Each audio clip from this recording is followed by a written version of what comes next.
All right, today we are talking about sensation and perception. I'm not going to have you write anything right now, but I do want you to start thinking about which sense would be the most difficult for you to live without. And then we'll have a discussion about it later. All right, so sensation and perception. What do I mean by those two words? Well, if you remember from the learning chapter, we talked about what a stimulus is. So, any aspect or change in the environment that an organism can respond to. And there's all sorts of stimuli, all sorts of information out there in the world, but it can't become useful unless it makes its way up to the brain. So the information can get to the brain through these sense organs. So that could be your eyes, your ears, your skin, your nose, your taste buds. And then that outside stimuli is converted into neural activity, which is called transduction, which then is like the neural activity would be a language that the brain would understand. All right, so sensation then is the process of senses picking up sensory stimuli and transmitting them into the brain. So, like I said, it's all that stimuli and you are taking it into your brain. And then there is perception, the process of organizing sensations into meaningful patterns. Without perception, people wouldn't understand what the sensations mean. So if you think back to like grade school when you first learned about Helen Keller, and I don't know if it's in like a movie or like in books, but when they talk about how, Helen Keller was with her teacher and, like she had that like breakthrough moment where the water was hitting her hand. So she was feeling that water. And then all of a sudden it clicked with her, oh, what she is like moving around in my hand, that means water. It was kind of like that. She had that aha moment where she figured out that this sensation that she's feeling, this is water, like this is what she means. So before that, water didn't really mean anything until she was able to understand it. So perception is a process of organizing sensations into meaningful patterns. And if you think about these two pictures here, you have the wood, which is the raw material, which would be the sensation. And then you have the finished product, which is this table over here, which is perception. All right, sensory receptors. So these are specialized cells in your sense organs. And remember, your sense organs would be like your nose and your taste buds, things like that. Specialized cells in the sense organs that detect and respond to one type of sensory stimuli. So that could be light waves, it could be vibrations from sound, could be different chemicals for smell and taste, could be pressure for touch, and convert that into neural impulses. So that's what I mean. That's the infer or the language that the brain would actually understand. And that process is called transduction when you convert it into the neural impulses. All right, the absolute threshold. How many of you have heard of one of these traditions that a man and a woman are supposed to do on their wedding night? I'm not talking about sex, but the man is supposed to carry the woman across the threshold, so across the door. So either if you think about a door, like you're either, you cross over, you're either in or you're in, out, right? And normally I would be demonstrating this for you at the door, but so pretend that's happening. Okay, so you're either in or you're out. Okay, so the absolute threshold is the minimum stimulation needed to detect a particular stimulus 50% of the time. So you can, if you think about your different senses, either you can hear it, there's enough stimuli there that you can hear it, or you can't hear it. So if you cross into that threshold, you can actually hear it, or there's enough light that you can actually see it, or there's not enough light, you haven't crossed that threshold yet. Okay. And so I'm going to show you some examples of absolute thresholds for the 5 major senses. And this first one blows my mind every time. So that with absolute threshold, a candle flame can be seen at 30 miles away on a clear, dark night. Like that just blows my mind every time. Hearing the tick of a watch under quiet conditions at 20 feet. If you want to read the rest, you can. You can just pause it real quick. But those are the absolute thresholds.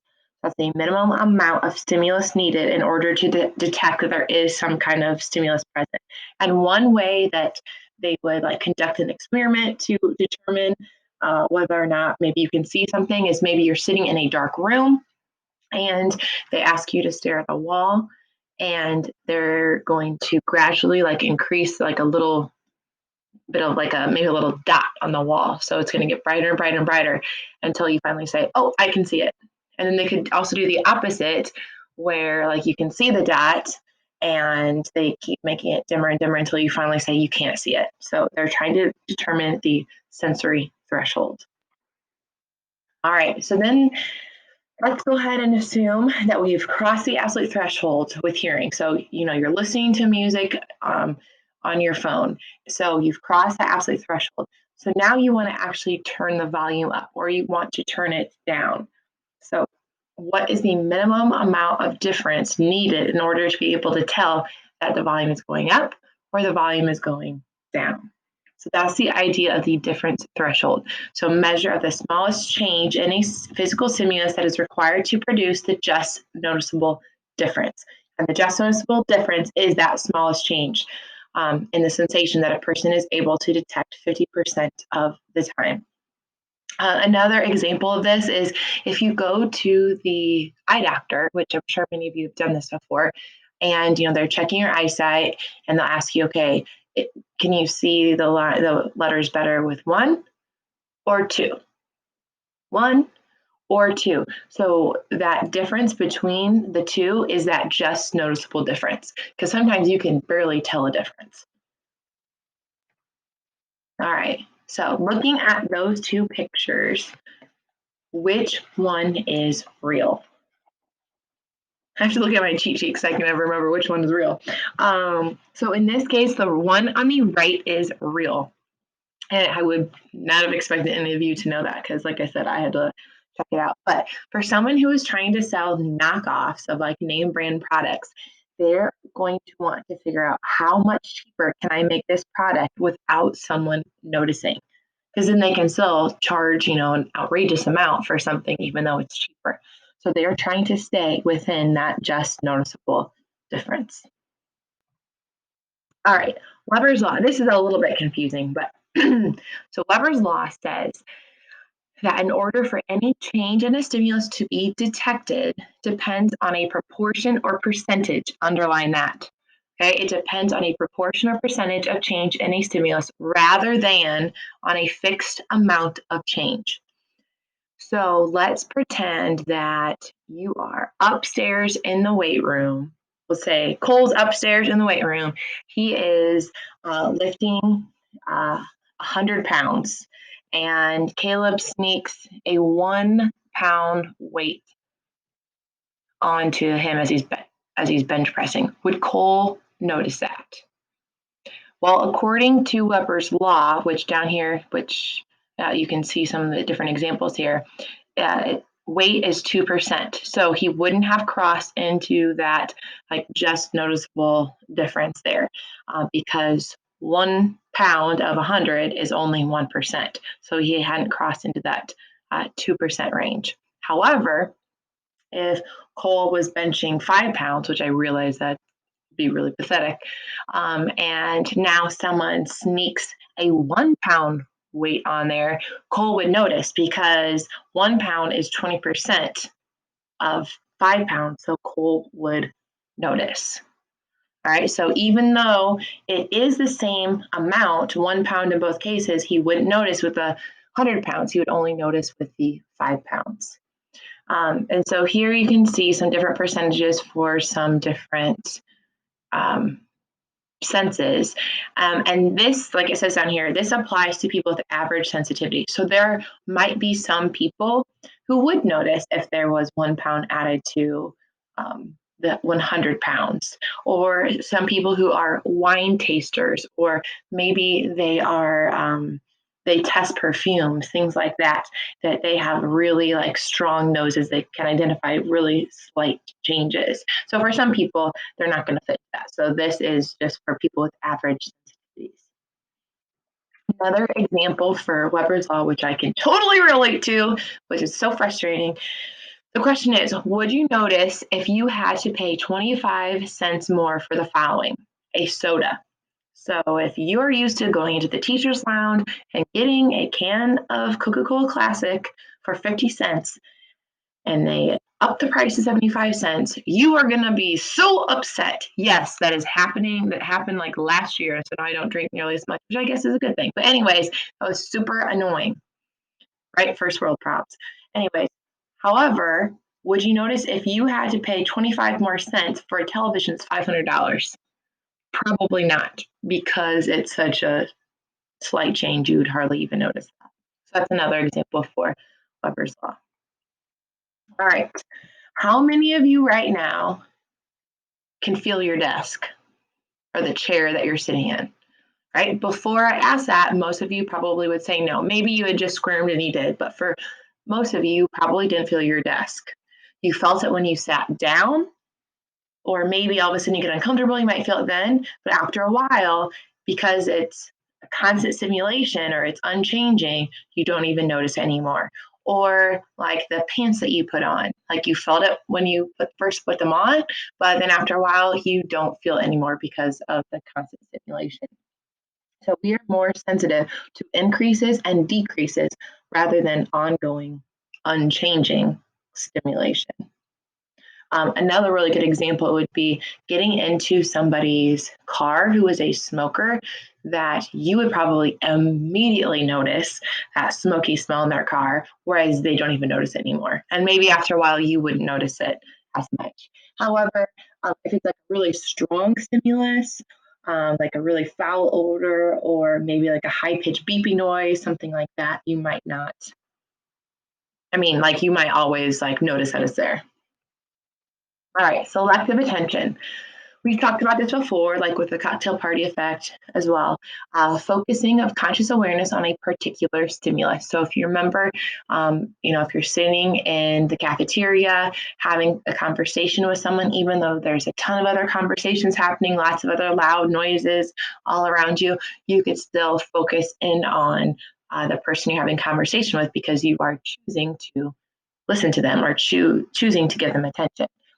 And inattentional blindness. This kind of goes along with the selective attention, failing to notice changes in objects to which we are not directly paying attention. So maybe like you are, again, sitting in the cafeteria, so engrossed in a conversation, and maybe some people, like someone around you, like passed out, like you didn't even notice it because you were so engrossed in your conversation that you were having. So, quick quiz. I'm going to ask you a couple questions and we'll see how well you do. This is basically judging your unintentional blindness or selective attention. So you can just do this in your notes somewhere. So number one, what is Mr. Herring's classroom number? All right, the answer is 142. What color are the lockers in the social studies hallway? They are gray, or maybe you put like a bluish gray. This one's a tricky one. How many doors are in this hallway? And if there are double doors, that counts as 2. There are 9. So see which one you missed if you missed one. So there's double doors to enter into the building, the stairwell, Mr. Linder, Mr. Albert, Mrs. Ballard, Mr. Herring, Mr. Sliger, and the electrical closet. The next one. What animal is hanging outside my door? So if you're in my classroom right now, it would be like on the opposite side of Alaska. It's a pink flamingo. All right, so I would love to know how well you did. Usually people get like maybe 6 of them right-ish, 5, 4, 3, 2, 1. I don't know.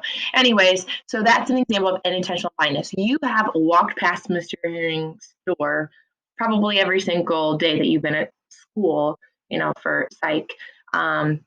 Or same thing, you've walked past those lockers and all of those doors. Or another question I usually ask is, what's the name of the auditorium? Or what's the official name of the South Gym? So those are things that you see all the time. You just might not be paying any attention to them. All right. And your assignment is to answer these 4 questions. All right, that is all. You guys, I can't believe this is our last set of notes. You guys are probably like, woo! But I've really enjoyed you guys. Oh, I'm gonna get emotional. Okay, bye.